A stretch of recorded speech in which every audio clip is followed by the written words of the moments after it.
قال اللہ تعالی فی القرآن المجید یوم ندعو کل اناس بامامہم صدق اللہ العظیم ان اللہ وملائکتہ یصلون علی النبی یا ایہا الذین آمنوا صلوا علیہ وسلموا تسلیما الصلاة والسلام علیک یا رسول اللہ الصلاة والسلام علیک یا حبیب اللہ الصلاة والسلام علیک یا رحمت للعالمین بآواز بلند تمام احباب محبت سے دروشی پڑھ لیں۔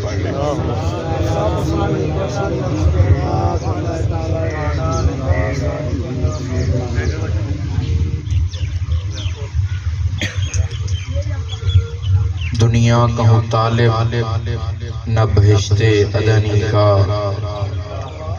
دیوانہ ہوں میں سید مکی مدنی کا۔ دنیا کا ہوں طالب نہ بہشت ادنی کا، دیوانہ ہوں میں سید کر میں واسطہ دیتا ہوں ویسے کرنی کا۔ رنگین یہ لب ہائے شہ حسن جو دیکھی تو شرمندہ ہوا رنگ عقیق یمنی کا۔ لفظ جب تک وضو نہیں کرتے ہم تیری گفتگو نہیں کرتے۔ معزز حاضرین و سامعین کرام، آج کی یہ بزم سعید میلاد شریف کے سلسلے میں انعقاد پذیر ہے۔ میرا موضوع قرآن اور صاحب قرآن ہے۔ صاحب قرآن اس طرح کیونکہ مہینہ حضور کا چل رہا ہے، اور قرآن اس وجہ سے کہ حضور کا فرمان ہے کہ میں تمہارے درمیان دو چیزیں چھوڑ کے جا رہا ہوں، جو ان کا دامن تھام رکھے گا وہ نجات پاتا جائے گا۔ وہ دو چیزیں کون سی ہیں؟ ایک اپنی اہل بیت اور دوسرا قرآن مجید۔ جو ان کا دامن تھامے رکھے گا وہ نجات پاتا جائے گا۔ جو آیت کریمہ میں نے تلاوت کی، اللہ تعالیٰ قرآن مجید میں ارشاد فرماتے ہیں یوم ندعو، پکارا جائے گا اس دن یعنی قیامت کے دن، کل اناس تمام لوگوں کو بامامہم ان کے اماموں کے نام سے۔ با محاورہ ترجمہ اس کا یہ ہے کہ پکارا جائے گا قیامت کے دن تمام لوگوں کو ان کے اماموں کے نام سے۔ آپ بآواز بلند سبحان اللہ کہتے رہیں گے تو محفل میں بھی جوش آئے گا اور خطاب سننے میں بھی پھر مزہ آئے گا۔ متعدد تفسیر میں اس امام سے 5 مراد لیے گئے ہیں۔ سب سے پہلا جو تفسیر سے مراد ہے وہ امام جس کے پیچھے آپ کثرت سے نمازیں پڑھیں۔ بآواز بلند سبحان اللہ کہتے ہیں جس کے پیچھے آپ کثرت سے نمازیں پڑھیں۔ پکار اٹھے گی فلاں امام کے پیچھے نمازیں پڑھنے والے آ جاؤ، تمہارا حساب کتاب شروع ہونے لگا ہے۔ اگر امام نیک ہوگا، عقیدہ اس کا درست ہوگا، دل اس کا صاف ہوگا اور سنت پہ پیروی کرتا ہوگا تو وہ جنت میں جائے گا۔ تو جب امام جنت میں جائے گا تو پیچھے مقتدی بھی جنت میں جائیں گے، اور اگر امام دوزخ میں جائے گا تو پیچھے والے بھی دوزخ میں جائیں گے۔ دوسری تفسیر اس امام سے مراد ہے پیر مرشد شیخ۔ پکار اٹھے گی فلاں پیر کے مرید آ جاؤ، تمہارا حساب کتاب شروع ہونے والا ہے۔ تو اگر پیر شیخ مرشد نیک ہوگا، شریعت طریقت پر پیروی کرتا ہوگا، سنت محمدی پر پیروی کرتا ہوگا تو وہ خود بھی جنت میں جائے گا اور پیچھے مرید بھی جنت میں جائیں گے۔ اور اگر اس کے برعکس ہوگا تو وہ بھی دوزخ میں جائے گا اور مریدین بھی دوزخ میں جائیں گے۔ تو پیر ایسا ہو کہ خواجہ نظام الدین محبوب الہی حضرت امیر خسرو فرماتے ہیں کہ میں تجارت کے سلسلے میں شہر سے باہر گیا تو جس شہر میں گیا ادھر ایک اللہ والے رہتے تھے، بآواز بلند سبحان اللہ کہہ دیں، ایک اللہ والے رہتے تھے جن کا نام تھا ابو علی قلندر۔ مجھے کسی نے بتایا کہ فلاں اللہ والا یہاں پہ بیٹھتا ہے، تو میں نے سوچا کہ جا کے ان کی زیارت کر لوں، ان سے مل لوں۔ تو جب آپ تشریف لے کے گئے، حاضر ہوئے، تو سب سے پہلے جب آپ کسی سے ملیں تو آپ پوچھتے ہیں آپ کون ہیں اور کہاں سے آئے ہیں، لیکن آپ نے سوال کیا آپ کی نسبت کدھر سے ہے، آپ کی نسبت کدھر سے ہے؟ فیض ملتا نہیں حق سے کبھی نسبت کے بغیر، بات بنتی نہیں مرشد سے عقیدت کے بغیر۔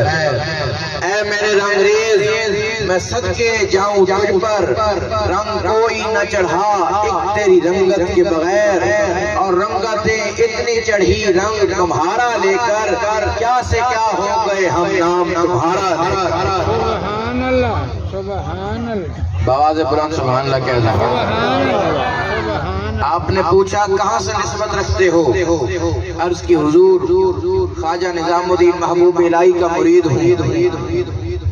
ابو علی قلندر فرماتے ہیں کہ کبھی تمہارے شیخ کو ہم نے حضور کی کچہری میں نہیں دیکھا، تمہارے شیخ حضور کی کچہری میں کدھر ہوتے ہیں؟ آپ کو ٹینشن ہو گئی، پریشانی ہو گئی کہ میرے حضور اور حضور کی کچہری میں نہیں۔ آپ واپسی گئے، جا کے عرض کیا خواجہ ابو علی قلندر فرما رہے ہیں کہ آپ حضور کی کچہری میں نہیں۔ آپ مسکرائے اور فرمایا کہ جاؤ اور پھر کہنا کہ ادھر کچہری میں ایک گنبد بھی ہے۔ بآواز بلند سبحان اللہ کہہ دیں، وہاں پہ ایک گنبد بھی ہے۔ تو آپ جب دوبارہ گئے، جا کے یہی بات عرض کی کہ حضور میرے تو پیر نے کہا کہ یہاں پہ ایک گنبد بھی ہے۔ آپ نے امیر خسرو کا ہاتھ پکڑا، ایک قدم زمین پہ تھا، دوسرا قدم کچہری مصطفیٰ میں رکھا۔ دیکھا تو وہاں اولیاء کرام موجود تھے اور حضور مجلس میں جلوہ گر تھے۔ جا کے عرض کی یا رسول اللہ خواجہ نظام الدین محبوب الہی کہاں پر ہیں؟ آپ نے فرمایا اوپر والے درجے پر جاؤ، اوپر والے مقام پہ جاؤ۔ جب آپ اوپر گئے، دروازہ کھولا تو پھر آگے حضور جلوہ گر ہیں اور اولیاء کرام موجود ہیں۔ درجہ بدرجہ جب آخری مقام پر پہنچے، دستک دی دروازے پر، آواز آئی کون ہے جو نظام الدین کی جگہ پر آیا ہے؟ عرض کی حضور امیر خسرو ہوں۔ آپ دروازہ کھلتا ہے، حضرت امیر خسرو دیکھتے ہیں کہ آپ کا وجود اس طرح الہی یاد میں، خدا کی یاد میں پگھل رہا تھا جیسے شمع پگھلتی ہے۔ جب آپ نے یہ دیکھا تو واپس آئے اور جلدی میں اپنے شیخ کے در پر پہنچے۔ آپ خواجہ نظام الدین محبوب الہی مسکرا پڑے اور فرمایا بتاؤ تم نے دیکھا؟ پھر آپ نے عرض کی حضور میں کچھ بول نہیں سکتا، یہ اشعار لکھے ہیں، آپ انہیں سن لیں، آپ سمجھ آئیں گے۔ تو وہ اشعار کیا تھے؟ نمیدہ نمچے منزل بود کہ شب جائے کہ من بودم، بہر سو رقص بسم البود کہ شب جائے کہ من بودم، خدا خود میر مجلس بود اندر لا مقا خسرو، محمد شمع محفل بود کہ شب جائے کہ من بودم۔ عرض کرتے ہیں حضور مجھے نہیں معلوم کہ وہ رات، وہ جگہ کیا تھی جہاں کل رات میں تھا۔ ہر جگہ اولیاء کرام رقص بسمل کی طرح موجود تھے۔ خدا خود میر مجلس بود، خدا خود جلوہ گر تھا، محمد مصطفیٰ شمع کی طرح بیٹھے تھے لیکن میں نہیں جانتا کہ وہ جگہ کون سی تھی۔ اللہ اکبر، یا رسول اللہ،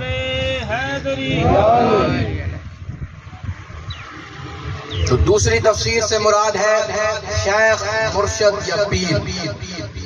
تیسری تفسیر اس امام سے مراد ہے اعمال، جو نیک اعمال کریں گے انہیں نیک اعمال سے پکارا جائے گا کہ قرآن پڑھنے والے آ جاؤ، درود پڑھنے والے آ جاؤ، صدقہ خیرات کرنے والے آ جاؤ۔ اور جو برے اعمال والے ہوں گے انہیں پکارا جائے گا کہ شراب پینے والے آ جاؤ، جھوٹ بولنے والے آ جاؤ، غیبت کرنے والے آ جاؤ۔ تو جن کے اعمال نیک ہوں گے انہیں نیک اعمال سے پکارا جائے گا، جن کے برے ہوں گے انہیں برے اعمال سے پکارا جائے گا۔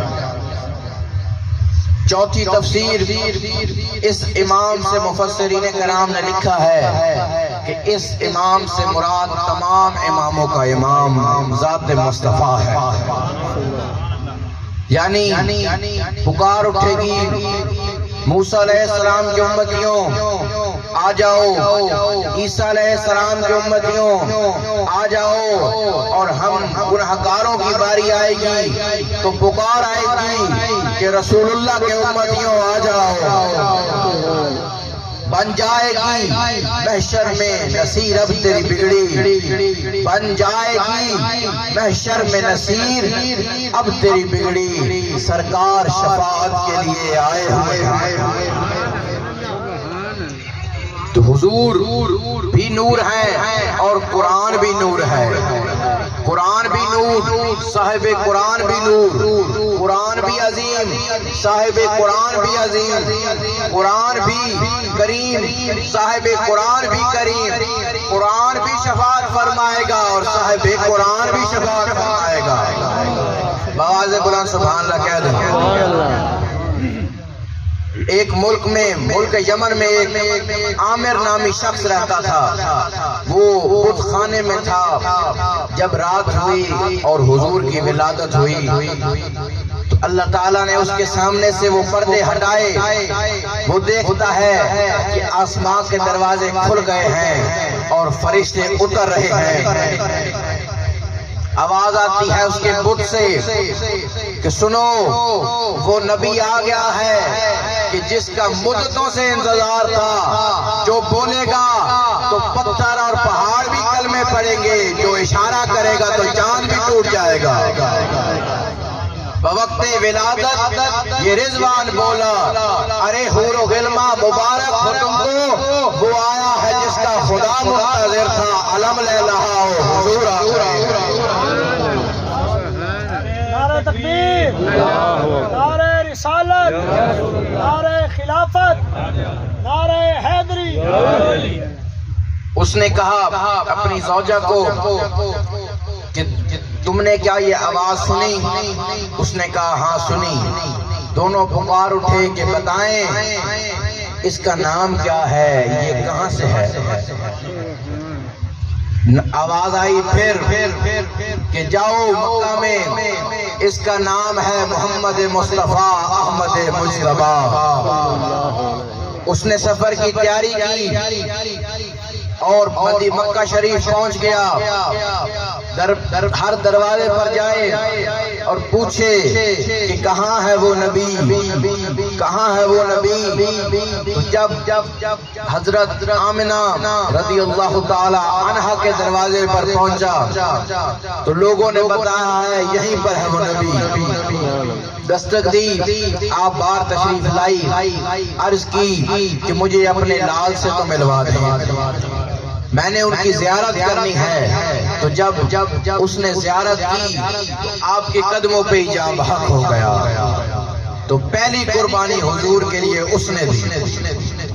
تو چوتھی مراد اس سے یہ ہے اس امام سے کہ حضور کی ذات مبارکہ پکار اٹھے گی، رسول اللہ کے امتیوں آ جاؤ، تمہارا حساب کتاب شروع ہوگا۔ اور اس میں کوئی شک نہیں کیونکہ یہ جہاں بھی اس کے لیے بنا ہے اور وہ جہاں بھی اس کے لیے بنا ہے۔ جنت بھی ان کی ہے تو ان کے جو غلام ہیں وہ بھی جنت میں جائیں گے۔ اور پانچویں تفسیر جو اس سے مراد ہے وہ ہے قرآن مجید بے عیب کتاب۔ پکار اٹھے گی، اے قرآن پڑھنے والے آ جاؤ، تمہارا حساب کتاب شروع ہونے والا ہے۔ تو لہذا اس سے معلوم ہوا کہ ہمیں قرآن سے محبت رکھنی چاہیے، ہمیں اس سے دل لگانا چاہیے۔ کیوں؟ کیونکہ ہماری پہچان اس کتاب سے ہونی ہے۔ حضرت قمر الدین سیالوی رحمت اللہ تعالی علیہ آپ اپنے مریدین کے گھر تشریف لے گئے۔ آپ جب وہاں پر گئے تو ایک جالے میں قرآن شریف پڑا ہوا تھا، قرآن شریف رکھا ہوا تھا۔ تو آپ نے مریدین کو فرمایا کہ میری جگہ کسی اور کمرے میں بنا دو، اس کمرے میں میں نے نہیں رہنا۔ عرض کی حضور اس کمرے میں کیوں نہیں رہنا؟ آپ نے فرمایا کہ ادھر قرآن شریف پڑھا ہوا ہے اور میرا ادب اجازت نہیں دیتا کہ میں رات یہاں رکوں، کیونکہ بے ادبی ہو سکتی ہے۔ ان نے فرمایا حضور بس اتنی سی بات، ہم قرآن شریف کو اٹھا کے دوسرے کمرے میں رکھ دیتے ہیں۔ آپ نے فرمایا ارے یہ اس سے بڑی بے ادبی ہے کہ تم مجھے نہیں اٹھا رہے اور قرآن شریف کو اٹھا رہے ہو۔ بآواز بلند سبحان اللہ کہہ دیں۔ سبحان اللہ۔ حضرت فضل حق خیر آبادی آپ کا ایک ہندو کے ساتھ مناظرہ ہو گیا۔ اس نے کہا کہ آپ ہماری کتاب کا کوئی ایک صفحہ پڑھ دیں۔ آپ نے فرمایا مجھے تمہاری کتاب کا کوئی صفحہ بھی نہیں آتا۔ توجہ ہے، کوئی صفحہ بھی تمہاری کتاب کا مجھے نہیں آتا۔ اس نے کہا کہ حضور اے فضل حق خیر آبادی تم ہار گئے، کیونکہ مجھے تمہارے قرآن کے 2 صفحے آتے۔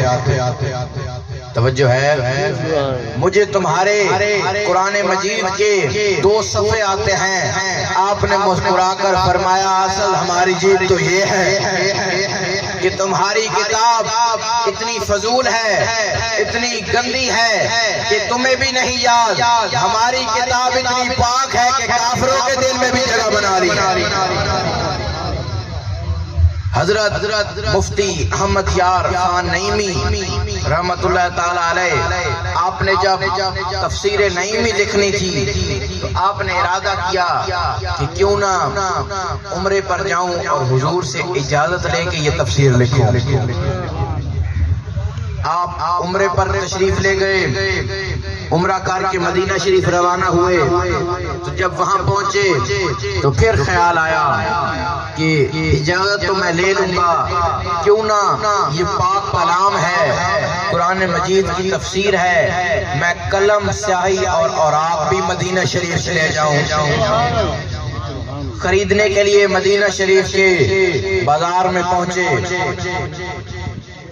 جب بازار میں پہنچے تو ایک آپ کو پارکر کا پین پسند آ گیا، لیکن اس کی قیمت زیادہ تھی، آپ کی جیب میں اتنی رقم نہیں تھی۔ آپ واپس آئے اپنے کمرے میں، صبح تہجد کے وقت آپ مدینہ شریف گئے، حاضری دی، نماز پڑھی فجر کی اور پھر جنت البقیع میں آ کے بیٹھ گئے۔ کچھ دیر بعد آپ کے کان میں کسی نے آہستہ سا بولا کیا آپ پاکستان سے ہیں اور کیا آپ کا نام احمد یار خان ہے؟ بآواز بلند سبحان اللہ کہتے ہیں۔ آپ پیچھے مڑ کے دیکھا تو وہی دکاندار پین لے کے کھڑا تھا۔ آپ نے فرمایا کہ میرے پاس اس کی قیمت نہیں ہے، تم یہ رکھ لو۔ اس نے عرض کی حضور میں نے آپ سے پین کی قیمت تو نہیں مانگی، میں نے تو آپ کو پین دے رہا ہوں۔ کیوں؟ آپ نے پوچھا۔ اس نے کہا حضور بڑا عرصہ ہو گیا ہے میں مدینہ کی گلیوں میں رہتا ہوں، اس کی فضاؤں میں رہتا ہوں، لیکن ابھی تک مجھے دید مصطفیٰ نہ ہوئی۔ رخ مصطفیٰ ہے وہ آئینہ، کوئی اور ایسا آئینہ نہیں، نہ ہماری بزم خیال میں نہ دکانہ آئینہ ساز میں۔ تو مجھے ابھی تک دید مصطفیٰ نہ ہوئی تھی، لیکن کل جب آپ میری دکان میں آئے میں واپس گیا اور جب میں سویا تو مجھے مصطفیٰ کریم کی زیارت نصیب ہو گئی۔ اور آ کے فرمایا کہ جاؤ یہ پین احمد یار خان کو دے دو کہ اس کے آقا نے یہ پین بھیجا ہے۔ تو جب دل میں محبت ہو، دل میں عشق مصطفیٰ ہو تو حضور ہمیشہ کرم فرماتے ہیں۔ اللہ پاک ہم سب کا آنا قبول فرمائے۔ دوران گفتگو اگر کوئی غلطی ہوئی ہو تو اللہ معاف فرمائے، اور ہم سب کو جو لوگ صراط مستقیم کا رستہ دکھاتے ہیں، سیدھا رستہ دکھاتے ہیں، یعنی اللہ والوں سے جڑنے کی توفیق عطا فرمائے اور ان کی قدر کرنے کی توفیق عطا فرمائے۔ وما الینا الا البلاغ۔